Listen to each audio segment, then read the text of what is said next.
The mirror house. The first thing Dr. Elena Martinez noticed about Blackwood House was how it seemed to watch her back, not through windows, though there were plenty of those, tall Victorian affairs with warped glass that distorted the morning light, but through the countless mirrors that lined its walls. Mirrors in gilded frames, mirrors masquerading as doorways, mirrors that reflected nothing but darkness despite the sunlight streaming through the windows. "Interesting design choice," she remarked to Dr. Harrison Wells, the facilities director, as he led her through the mansion's labyrinthine corridors. "The mirrors are original to the house," he replied, his reflection fragmenting across multiple surfaces as they walked. Marlena Blackwood, the original owner, had them installed in 1887. She believed they trapped evil spirits. He chuckled, but Elena noticed he avoided looking directly at any of the reflective surfaces. "We've found they serve a unique therapeutic purpose," Elena nodded, keeping her expression neutral. After 15 years as a psychiatric researcher specializing in trauma and memory disorders, she'd learned to reserve judgment. Still, something about the house set her nerves on edge. Perhaps it was the way sound seemed to travel oddly here, echoing when it shouldn't, dying when it should echo. "Your research proposal is fascinating," Wells continued, leading her into what had once been a ballroom, now converted into a communal therapy space. Using controlled environment manipulation to trigger and treat traumatic memories? Quite innovative. Traditional exposure therapy has its limitations, Elena explained, watching their twin reflections ripple across the mirrored walls. "Some traumas are too deeply buried. We need to create circumstances that allow the mind to access those memories safely." Wells stopped at the ballroom center, where an ornate floor-to-ceiling mirror dominated one wall. Unlike the others, this one seemed to absorb light rather than reflect it. "Then you'll find Blackwood House perfect for your needs. The house itself seems to facilitate such access." Elena stepped closer to the dark mirror, studying its surface. For a moment, she thought she saw something move in its depths, a flicker of movement independent of any reflection. She blinked, and it was gone. "When can I meet the patients?" "Tomorrow. Tonight, you should rest. The East Wing has been prepared for your stay." Wells hesitated. "One word of caution, Dr. Martinez. The house can be disorienting after dark. Best to stay in your room at night. The corridors have a way of rearranging themselves."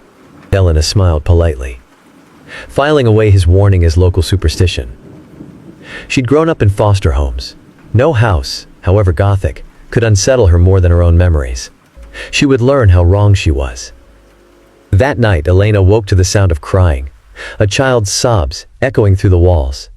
She checked her phone, 3:33 a.m. The witching hour, her last foster mother would have said.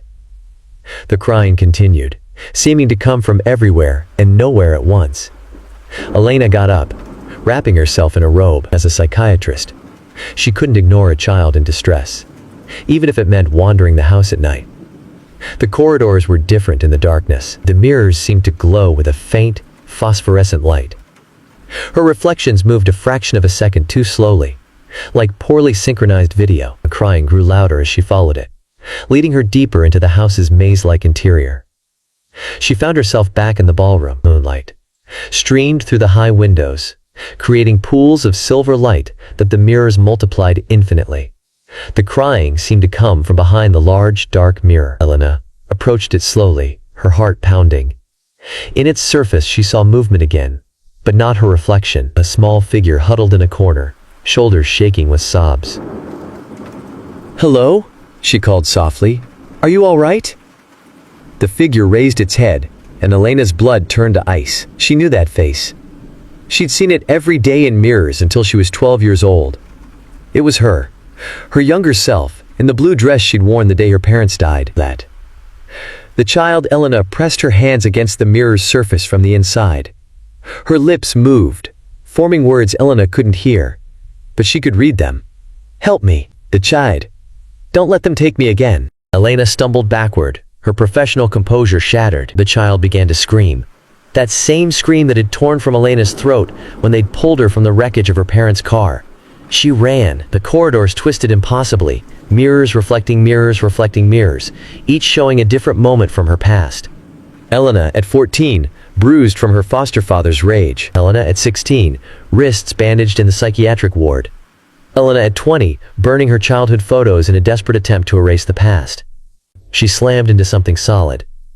Dr. Wells, still fully dressed despite the hour.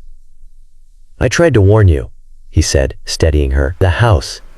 It finds what we try to hide, what we try to forget. That's why it's perfect for your research." Elena stared at him, her psychiatric training warring with what she'd just experienced. "This is impossible. A hallucination. Some kind of mass hysteria." Wells smiled sadly. "You're a scientist. Observe. Document. You'll find that Blackwood House operates on its own rules of possibility." He gestured around them. "Reality is just a consensus, Dr. Martinez. And in this house, that consensus breaks down." Over the next weeks, Elena's research took on a dimension she'd never anticipated. Her patients reported experiences similar to her own. The house showed them their traumas, their fears, their repressed memories. But it went deeper than that. Sarah Chen, a survivor of domestic violence, saw her abusive ex-husband in every mirror, watching her. But the reflection showed him as he truly was. A coward, hiding behind false strength. Through the mirrors, Sarah confronted not just her memories, but the lies she'd told herself about why she stayed. Marcus Rodriguez, a war veteran with PTSD, saw the battlefield in the mirrors. But he also saw moments he'd forgotten, acts of kindness he'd performed, lives he'd saved. The mirrors showed him that his trauma wasn't his only truth. And through it all, Elena kept seeing her younger self, trapped behind the dark mirror in the ballroom. Each night, the child showed her another memory, the sound of breaking glass, her mother's scream, the cold hands of strangers pulling her from the wreckage, but also her father's laugh, her mother's perfume, the feeling of being loved absolutely and without condition. "The house is a tool," Wells explained one evening as they reviewed patient files. "It reflects not just our image, but our reality. Our perception shapes what we see, and what we see shapes our perception."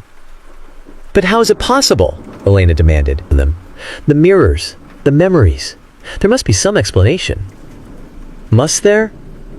Wells smiled, that enigmatic smile she'd grown to both trust and fear. Marlena Blackwood believed that mirrors are doorways, not just to other spaces, but to other times, other possibilities. She filled this house with mirrors to trap something dark.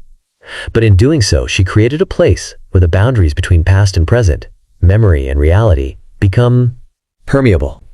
Elena thought of her child self, trapped behind the glass. "Are you saying the memories we see are real? That somewhere, somewhen, they're still happening?" "I'm saying that trauma fractures more than just our minds, Dr. Martinez. It fractures reality itself. This house. It shows us those fractures. And sometimes, if we're brave enough, it shows us how to heal them." That night, Elena returned to the ballroom of the freezed. The dark mirror waited, and in its depths, her younger self watched with eyes too old for her face.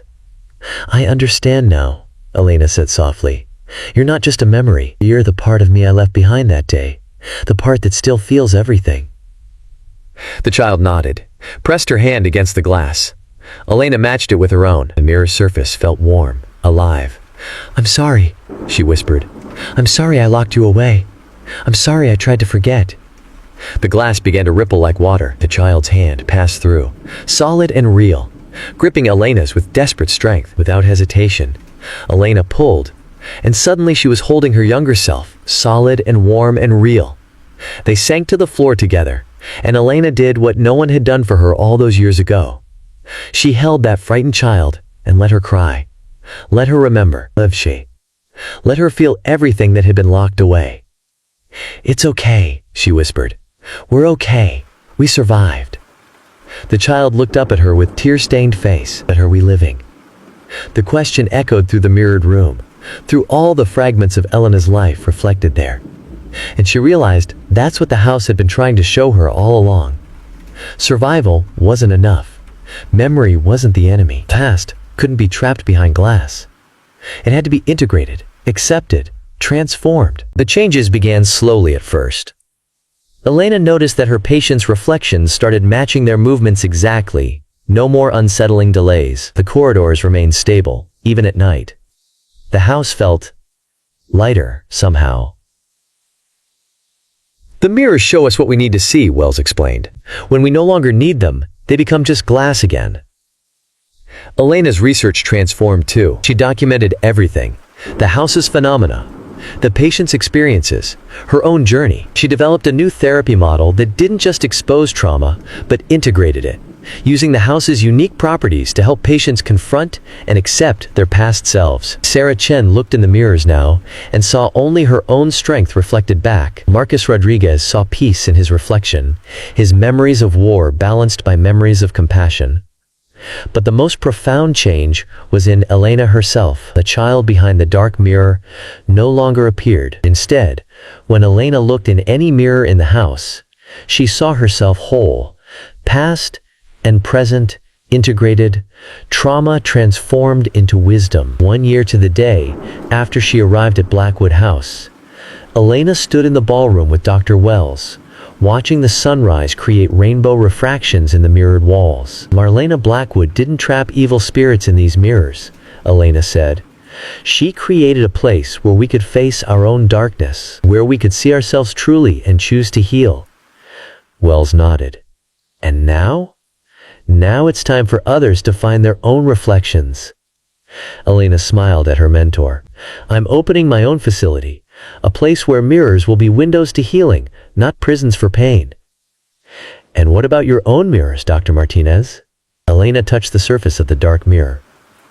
Just cool glass now, showing only the present moment. I don't need them anymore. My reflection is just my reflection now. Past is part of me, not trapped behind glass. As they left the ballroom, Elena glanced back one last time. On the mirror's surface, she caught a glimpse of movement. Her younger self, but not trapped or crying now. The child smiled, waved, and faded like mist, leaving only Elena's present reflection. She understood then what the house had truly taught her, that healing doesn't mean forgetting. It means incorporating all our reflections, past and present, light and dark, into one complete self. That night, Elena packed her research and prepared to leave Blackwood House. As she walked the corridors one last time, the mirrors reflected only natural shadows and moonlight. The house had shown her what she needed to see. Now it would wait for others who needed its peculiar magic. In her final report, she wrote, "Trauma creates fractures, in our minds, in our memories, in our very sense of self. Healing requires more than just confronting these fractures. It requires understanding that every reflection of ourselves, even the painful ones, has something to teach us." The mirrors of Blackwood House showed us that our darkest moments can become windows to our greatest healing. We are all houses of mirrors, reflecting infinite versions of ourselves across time. The trick is not to break the mirrors or hide from our reflections, but to understand that every image we see is part of our whole truth. Only then can we step through the glass and become fully ourselves. Asterisk, asterisk. The moral of the story, asterisk. True healing comes not from suppressing or escaping our past traumas, but from integrating them into our complete self-understanding. Every aspect of our experience, even the painful parts, contributes to who we are. Recovery isn't about forgetting or erasing the past, but about transforming it into wisdom and strength. Questions for you. 1. Throughout the story, mirrors serve as both literal and metaphorical devices. What do you think your own mirrors are? The things that reflect your true self back to you, both the parts you want to see and those you don't. 2. The story suggests that trauma creates fractures in reality itself. How do you think our past experiences shape the way we perceive and interact with the world around us? 3. Dr. Martinez must confront her younger self to heal. If you could meet your younger self, what would you say to them? What would they say to you? 4. The house shows different patients different aspects of their trauma and healing. How do you think the house would appear to you? What would your mirrors reveal? 5. The story explores the idea that survival alone isn't enough. We must also truly live. How do you distinguish between merely surviving and truly living in your own life?